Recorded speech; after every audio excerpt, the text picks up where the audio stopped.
Hello friends and family, welcome to another blog in my channel. তো আগের সপ্তাহতেই ছট পুজো গেল।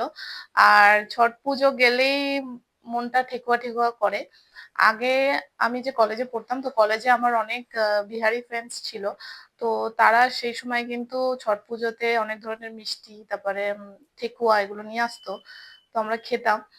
তো ওই দিনগুলোকে মিস করি। আর তো ওটাই হলো, তো মাকে বলছিলাম যে এরকম ছট পুজো গেল, ঠেকুয়া খেতে ইচ্ছা করছে, কেউ তো দেয়ওনি ঠেকুয়া প্রসাদে। যাই হোক, তো মা বললো ঠিক আছে, তোর আজকে ছুটির দিন যখন আছে, তো দুজন মিলে চেষ্টা করি যদি ঠেকুয়া বানিয়ে উঠতে পারি। তো ওটাই আপনাদের সাথে শেয়ার করব যে কিভাবে মা আর আমি মিলে আজকে, বাবাও হেল্প করছে, তা ঠেকুয়া বানাই। তো চলুন। তো ঠেকুয়া বানানোর জন্য এই নারকোলটা দেবে। নারকোলটা পুরো দিতে হবে না, অনেকটা বড় নারকোল। তো এবার এটাকে কেটে কুড়ে নেবে বাবা। তো তো দেখুন, এখানে আমরা নারকোলগুলোকে কুড়িয়ে নেওয়া হয়েছে। আর মানে এই কোরানো নারকোলটাও মেশানো হবে, আর সাথে একটু কুচিয়ে নিয়েছে, কেন কি ঠেকুয়াতে এগুলো একটু গালে পড়লে বেশ ভালো লাগে, তাই জন্য অল্প একটু এরকম কুচানো দিচ্ছি। আর এটা কোরানো আছে, আর এখানে ময়দা আছে, ওটা মেপে নিয়ে নেব। নিয়ে চলুন এটা মেখে নিই।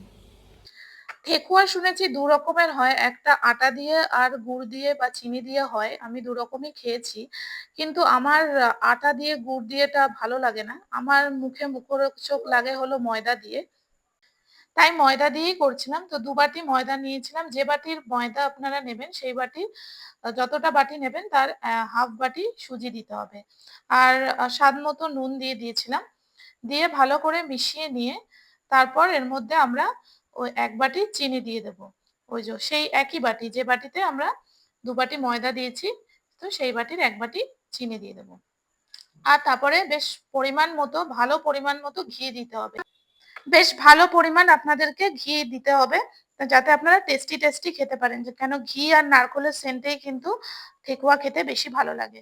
তারপরে ঘিটা দিয়ে ভালো করে আপনারা মিশিয়ে নেবেন বেশ ভালো করে। আর দেখুন, যেভাবে হাতের মধ্যে যখন ওরকম আঠি বেঁধে আসবে, বুঝে যাবেন যে ভালো করে আপনাদের ঘিটা মেশানো হয়ে গেছে। তারপরে এই যে দেখুন, হ্যাঁ, তো তারপরে কি করব, আমি নারকোলগুলো দিয়ে দেব। নারকোলগুলো দিয়ে ভালো করে মিশিয়ে নিতে হবে, ভালো করে মেখে নিতে হবে। প্রথমেই জল দেবেন না, নারকোল চিনি এগুলো দিয়ে মাখতে থাকবেন। দেখবেন যে আস্তে আস্তে মাখো মাখো হয়ে আসবে। কিন্তু যদি শুকনো একটু থাকে, বেশি জল কিন্তু আপনারা দিতে পারবেন না। বেশি জল দিলে কিন্তু জিনিসটা মানে ঠেকুয়া যেরকম হয় সেরকম কিন্তু হবে না। তো তাই ভালো করে আগে সবগুলো মিশিয়ে নেবেন। আর আমি মেশানোর পর দেখছিলাম হালকা জল লাগবে, তো ওই 1 কাপ জল দিয়েছিলাম। দেখুন, ব্যাপারটা ঠিক এরকম হবে, রুটি বা পরোটা খাওয়ার মতো কিন্তু হবে না, ব্যাপারটা এরকম হবে। তারপরে ওটাকে মোটামুটি 1 ঘন্টা কিন্তু চাপা দিয়ে রাখতে হবে, যাতে চিনিগুলো গলে যায়। এখানে আপনারা বলতেই পারেন গুঁড়ো চিনি, কিন্তু গুঁড়ো চিনি দিলে কিন্তু সেই ব্যাপারটা হবে না। ঠেকুয়ার মধ্যে যে চিনি, যে ভাজার পর যে গলে যায়, যে টেক্সচারটা আসে, ওইটা কিন্তু আসবে না যদি আপনারা গুঁড়ো চিনি দেন। তো এরকম 1 ঘন্টা রাখলে দেখবেন ভালো করে মানে অল্প অল্প চিনিগুলো গলে গেছে, অল্প অল্প চেয়ে আছে, তো ওটা দেখতে ভালো হয়। তারপরে আপনাদেরকে ভালো করে এটাকে ঠেস দিয়ে নিতে হবে। তারপরে ছোট ছোট লেচি করে, আপনাদের বাড়িতে যদি ছাপা বা শেপার থাকে আপনারা ওটা ইউজ করতে পারেন। আমার কাছে ওরকম কিছু ছিল না, তাই আমি চামচ দিয়েই ওরকম ভাবে পাতা করে ডিজাইন করে নিচ্ছিলাম। আপনারা কিন্তু এটা করতে পারেন, খুব তাড়াতাড়ি হয়ে যায় আর সুন্দরও লাগে দেখতে। তো ওটাই করে নিচ্ছিলাম এক এক করে। তো দেখুন, মোটামুটি আমাদের সবগুলোই করা হয়ে গেছে। বেশ এরকম করে আপনারা করে নিতে পারেন, আর অন্য ডিজাইনও যদি আপনাদের মাথায় আসে আপনারা করতেই পারেন। তো চলুন এবার ভেজে নিতে হবে। তো ভেজে নেওয়ার জন্য কড়াইতে সাদা তেল দেওয়া হয়েছে। তেলটা হালকা গরম হলে মিডিয়াম ফ্লেম করে এক এক করে ঠেকুয়াগুলো দিয়ে দিতে হবে। গ্যাস কিন্তু জোরে দিলে চলবে না, তাহলে ভিতর থেকে ব্যাপারটা ক্রিস্পি হবে না। তো ওটা মিডিয়াম ফ্লেমেই আস্তে আস্তে ভাজতে হবে। তো এক এক করে সব দিয়ে দিচ্ছিল মা, আমি যেহেতু ভিডিও করবো বলে মাকে বললাম তুমিই দিয়ে দাও।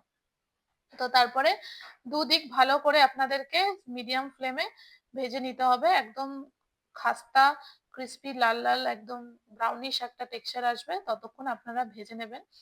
তো দেখুন এইভাবে বেশ ভালোভাবেই হয়ে যাচ্ছিল। তো এক এক করে আমরা সবই ভেজে নিচ্ছিলাম। একটু টাইম লাগে এটা ভাজতে, তাড়াহুড়ো করলে কিন্তু সেই ক্রিস্পি ব্যাপারটা আসবে না। তো দেখুন আমাদের ঠেকুয়া কিন্তু রেডি। খুবই ইজিলি এটা হয়ে গেছে আর খেতে দুর্দান্ত হয়েছিল, মানে ঘি নারকোল সেরা, আমার তো সেরা লাগে খেতে। তো দারুণ। তো আপনারা ট্রাই করবেন আর আমাকে জানাবেন কেমন হয়েছে। আর এরকম রেসিপি নিয়ে আমি আবার চলে আসবো। তো থ্যাংক ইউ, অ্যান্ড ভালো লাগলে please like share and subscribe. Tata.